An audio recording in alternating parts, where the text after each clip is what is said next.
नमस्कार, आप देख रहे हैं फ्रंटलाइन 24। मैं हूं आपके साथ साहिबा सिंह।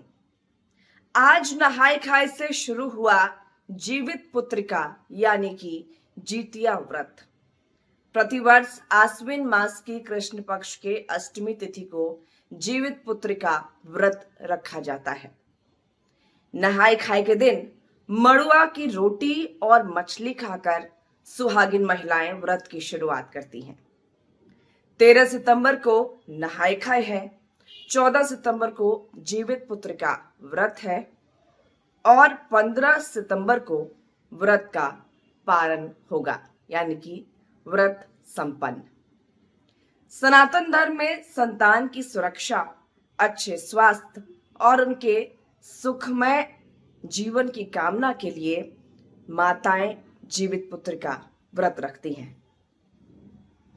बता दें आपको कि इसे जितिया व्रत भी कहा जाता है।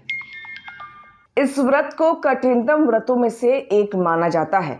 दरअसल यह व्रत 3 दिनों तक चलता है और इसमें नहाय खाए से लेकर निर्जला उपवास और पारण तक की परंपरा निभाई जाती है। यह पर्व पूर्वी भारत के कई राज्य जैसे बिहार, झारखंड और पूर्वी उत्तर प्रदेश में बड़े ही श्रद्धापूर्वक नियम निष्ठा के साथ मनाया जाता है। क्या है इस व्रत की कथा? धार्मिक ग्रंथों में वर्णित इस व्रत की कथा के अनुसार जीमूतवाहन नामक एक राजा ने एक स्त्री के पुत्र को बचाने के लिए स्वयं को गरुड़ देव के भोजन के रूप में प्रस्तुत कर दिया था। उनकी यह निस्वार्थ भावना देखकर गरुड़ देव अति प्रसन्न होकर राजा को वैकुंठ प्राप्ति का आशीर्वाद दिया। साथ ही उन्होंने मृत बच्चे को भी पुनर्जीवित कर दिया।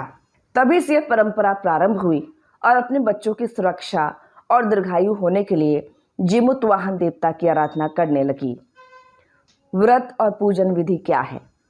इस व्रत के लिए एक दिन पहले नहाय खाए की परंपरा निभाई जाती है। इस दिन महिलाएं सात्विक भोजन बनाकर पितरों और पक्षियों को अर्पित करती हैं। नहाय खाए के दिन मड़ुआ की रोटी और मछली खाकर सुहागिन महिलाएं व्रत की शुरुआत करती हैं। इसके पीछे इसी व्रत से जुड़ी चील और सियारिन की कहानी है।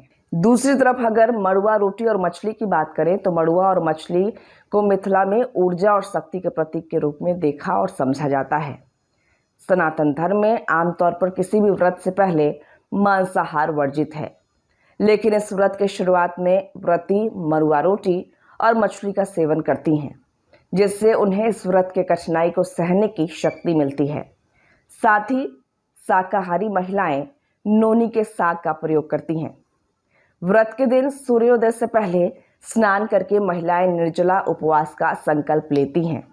पूजा के लिए घर के आंगन में स्वच्छ स्थान पर गोबर और मिट्टी से लपेटकर एक छोटा तालाब बनाया जाता है। उसमें कूस से बनी भगवान जीमूतवाहन की प्रतिमा स्थापित की जाती है। इसके साथ ही चील और सियारिन की प्रतिमा बनाकर उनकी भी पूजा की जाती है। व्रत कथा का श्रवण या पाठ करने के बाद अगले दिन पारण कर व्रत पूरा किया जाता है और भगवान जीमूतवाहन से संतान के लंबी उम्र और कल्याण की कामना की जाती है।